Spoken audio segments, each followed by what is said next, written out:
Mga kapuso, kamakailan ay binulabog ang ilang residente sa isang barangay sa Calasiao, Pangasinan matapos na matagpuan ang hunos o pinagbalatan ng isang dambuhalang sawa. Naku, talaga namang naging viral po ito at pinag-usapan. Pero sakali mang tayo ay maka-encounter ng parehong sitwasyon sa ating mga bahay o bakuran, meron ba tayong dapat ikabahala at ano ba ang dapat nating gawin sa harap mismo ng isang ahas o wildlife?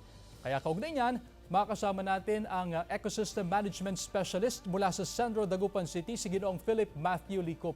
Ginoong Licop, magandang hapon po sa inyo. At first things first, factual information muna tayo. Ano po ang natagpuang hunos o pinagbalataan doon sa isang barangay sa Calasiao, Pangasinan at hindi ba ito bubble wrap lang? Magandang araw din po sa inyo, sir.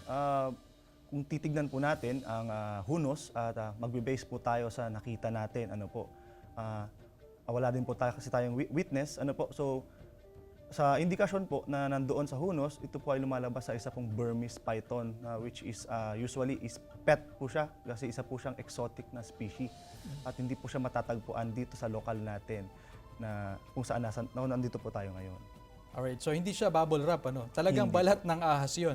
Okay, Ginoong Licop, kung isa siyang uri ng Burmese python, ito po ba ay venomous? Ito ba ay mapanganib?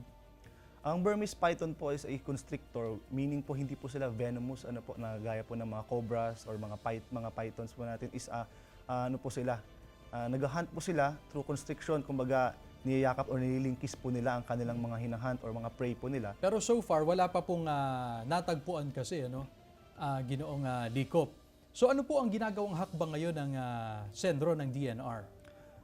Isa po sa movement na ginagawa natin is ina-identify natin yung mga nearby na mga exotic pet shops, or exotic hobbyist, yung kanilang mga nag-aalaga at tinitignan natin kung sila po ba ay may ganito na alaga at makita natin na baka sila po ay merong alaga nakawala. Siguro pang huling mensahe na lamang sa mga, especially dun sa mga residente sa lugar na baka may takot pa until up to this time. Ano po ang inyong mensahe? Ayun, tayo po muna ay wag maging anxious, wag po tayong matakot dahil una po sa lahat ang mga ahas po is mapayapa pong mga animals yan. So sila po ay umaatake lang kapag sila ay threatened or kapag sila ay nasusukol.